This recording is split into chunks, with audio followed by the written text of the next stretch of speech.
We've been on this journey for about 15 years. There's been some really horrible times.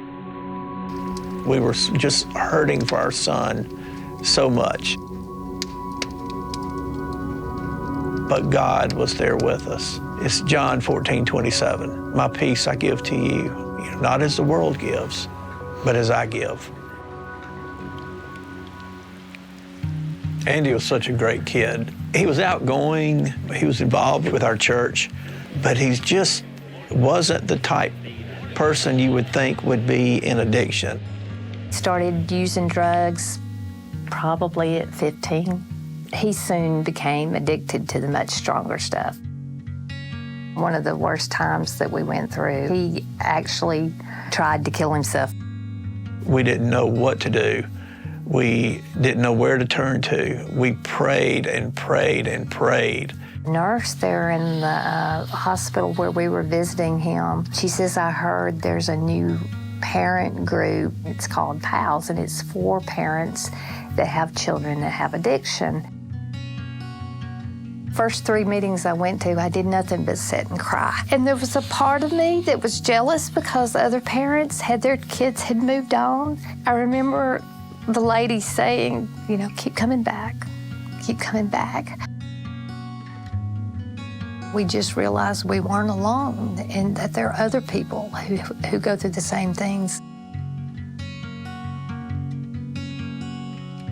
As the parents start getting better, as we start taking care of ourselves and we learn how to treat our children as adults, because most of them are, they will start to get better. We saw that a lot. We had a better relationship with him than we had had in years, and he was still in active addiction, but he knew we loved him. He called us every night, and it was, Dad, will you pray for me? Praying for healing, and the main thing probably is just that for him to know we loved him and that God loved him. You always give them to God, but sometimes you don't really take your hands off of them. And telling God, He's yours. He always has been yours. We left Murfreesboro in 2019. We moved here to Knoxville. Our desire kind of was to come here and try to start a group. There's such a need for the support to let them know that they are not alone. Talking with our son, and he was so excited that his parents were going to do something to help other parents. In September, we had our first meeting. I think we sat in the room by ourselves, but we prayed for an hour. Karen was at just a routine checkup at the doctor's office, and a friend of Andy's called us there. We were in the waiting room and just said, I'm so sorry. What are you talking about? He's in Nashville. He's back home. I talked to him yesterday. He's doing great. He says, I think something's happened to Andy.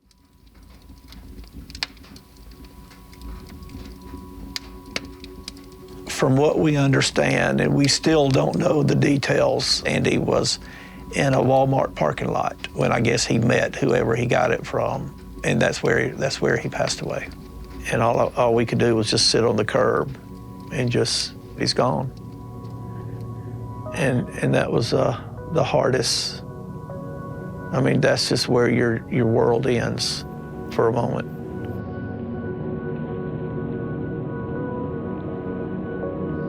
He died on a Saturday. That Friday night, he had called Karen, and the last words that we heard him say was, Mom, I love you, and tell Dad I love him too.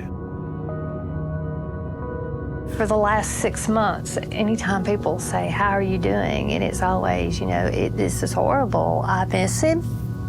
But God has been so wonderful and just showed his face to us in so many ways that I could never doubt his love for me. If anything, I think we feel more love. That's why we want to do what we're doing now with PALS. Sometimes it's just listening to someone's story, and it's just listening, letting them tell their story or what's happening that particular week. And yeah, our story didn't have the ending we would like for it to have. We can still share that hope, and we can hold someone else's hand. Their story may not end the way they would like for it to end, but God's still good. He still loves us.